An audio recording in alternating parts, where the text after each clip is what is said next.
الحمدللہ خوش نصیب عاشقان رسول نماز تہجد ادا کرتے ہیں، ہمیں ان کے مناظر بھی موصول ہوتے ہیں۔ باغ مصطفیٰ، پشاور، خوشاب، شورکوٹ، گجرانوالہ اور دیگر بھی مختلف پاکستان کے شہروں سے ہمیں مناظر موصول ہوئے ہیں۔ آئیے آپ کو دکھاتے ہیں۔ حدیث شریف میں ہے فرضوں کے بعد افضل نماز رات کی نماز ہے۔ مولا سے اپنے ملتا ہے بندہ نماز میں، اٹھ جاتا ہے جدائی کا پردہ نماز میں، آ پہنچا خاص اپنے شہنشاہ کے حضور، آ پہنچا خاص اپنے شہنشاہ کے حضور، جب بندہ ہاتھ باندھ کے آیا نماز میں،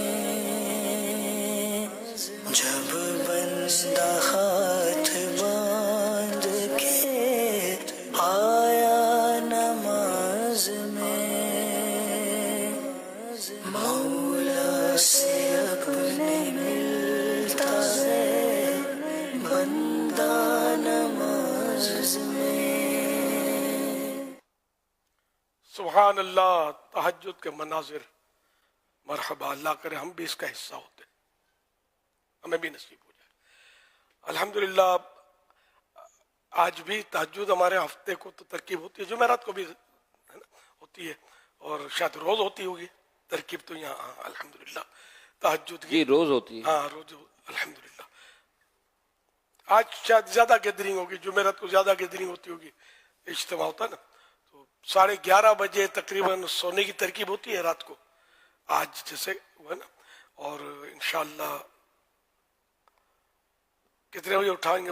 انشاءاللہ الکریم 3 بجے رات کو جگایا جائے گا اور 3:30 بجے تہجد کی نماز ادا ہوگی انشاءاللہ، اور پھر دعائے تہجد بھی ہوگی، خوش نصیب اسلامی بھائی سحری بھی کریں گے جو کل روزہ رکھیں گے، اور پھر انشاءاللہ الکریم خصوصی مدنی مذاکرے کا بھی سلسلہ ہوگا انشاءاللہ الکریم۔ سبحان اللہ، انشاءاللہ میں بھی حاضری کی نیت کرتا ہوں انشاءاللہ۔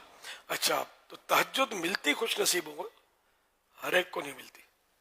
حضرت سیدنا سلمان فارسی رضی اللہ عنہ کے پاس ایک شخص آیا اور اپنی پریشانی عرض کی کہ وہ رات کے قیام یعنی تہجد سے محروم ہے، تو آپ رضی اللہ عنہ نے ارشاد فرمایا دن میں اللہ کی نافرمانی مت کرو، وہ تمہیں رات میں اپنے سامنے کھڑا ہونے کا شرف بخشے گا، کیونکہ رات میں اس کے سامنے کھڑا ہونا یعنی تہجد ادا کرنا بڑے اعزاز کی بات ہے، نافرمان اس اعزاز کے لائق نہیں۔